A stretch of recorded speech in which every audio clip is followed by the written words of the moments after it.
लेकिन न्याय, उसका संदेश जा नहीं रहा, आज भी नहीं गया। अब प्रधानमंत्री जी परिवारवाद पे बोलते हैं तो मुझे बेहद हंसी आती है। वो पूरे परिवारवादी कैलेंडर के नीचे संसद में बैठते हैं, नाम गिनाऊं? मैं भी थक जाऊंगा। भ्रष्टाचार, फिर मुझे भोपाल में उनकी गर्जना याद आती है, इसी तरह की थी। और उसके बाद महाराष्ट्र में गुलदस्ता लेते हुए गलबैया वाली तस्वीर देखी। तो आज के दिन में तो जब प्रधानमंत्री जी भ्रष्टाचार बोलते हैं तो मुझे लगता है कि अगला कौन इनके दल में शामिल होने वाला है।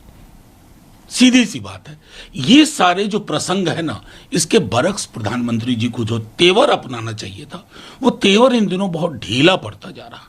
जो परिवार क्या उसमें उन्होंने कहा कि एक पार्टी के लिए तो वो पार्टी उनके लिए ये है कि of the party, by the party और फॉर द पार्टी, ये जमा नहीं। वो कोशिश करते हैं आजकल तुकबंदी करने की, इंडिया को घमंडिया करने की कोशिश की, नहीं चला। अपने विपक्ष को हिजबुल मुजाहिदीन, इंडियन मुजाहिदीन कहा, नहीं चला। ईस्ट इंडिया कंपनी कहा, नहीं चला। मैं सीधी सी बात कहता हूं, परिवारवाद ढूंढना है तो प्रधानमंत्री जी को अब किसी और दल में नहीं जाना है, अपने दल का ही विश्लेषण करना है, कैबिनेट से लेकर के संसद सदस्यों तक का। इतने प्रमाण और उदाहरण मिलेंगे कि प्रधानमंत्री जी सन्न रह जाएंगे। ये सीधी सी बात है। सर, अनाउंसमेंट किया है विश्वकर्मा स्कीम शुरू करने का, आपको लगता है कि इससे कुछ फायदा होगा? मेरा तो सीधे मानना है कि विश्वकर्मा स्कीम या कोई भी स्कीम तब फायदेमंद होगी जब आप जातिगत जनगणना करवाएंगे। उस पर क्यों चुप्पी है प्रधानमंत्री जी की?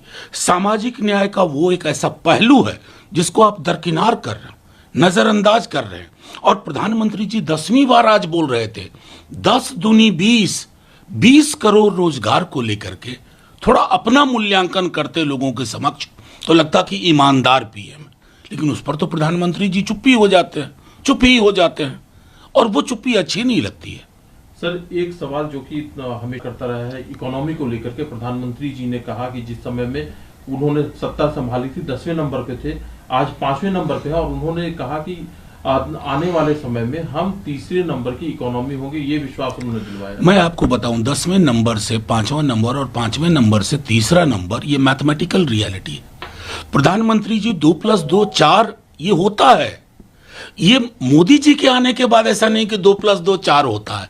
तो मैथमेटिकल रियलिटी का भी क्रेडिट अगर आप लेते हैं।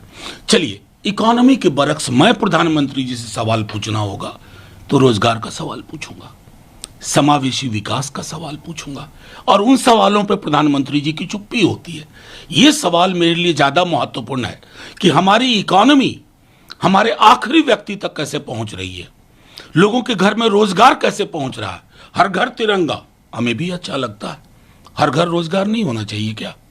ये नारा दे करके देखें प्रधानमंत्री, इस पर अमल करके देखें, तब दिखेगा कि हां, प्रधानमंत्री जी के अंदर कुछ ऐसे ब्लूप्रिंट है जो अब तक किसी के पास नहीं था।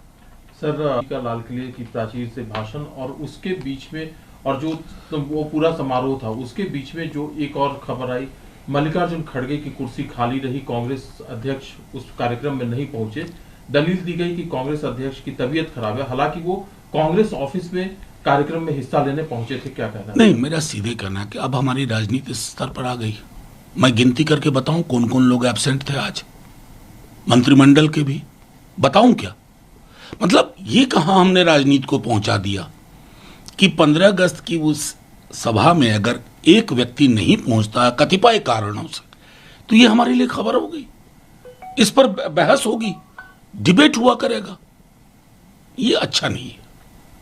खड़गे साहब ने तो हालांकि बाद में मीडिया से बात, सरकार का रवैया जो विपक्ष के प्रति है उसका जिक्र करते हुए कहा कि हम संसद में जब बोलने के लिए खड़े होते हैं तो हमारा खुद का माइक बंद कर दिया जाता है, सारी संस्थाएं जो है वो डिस्ट्रॉय हो गई हैं। ये सवाल उन्होंने उठाया। बिल्कुल खत्म हो गई है सब।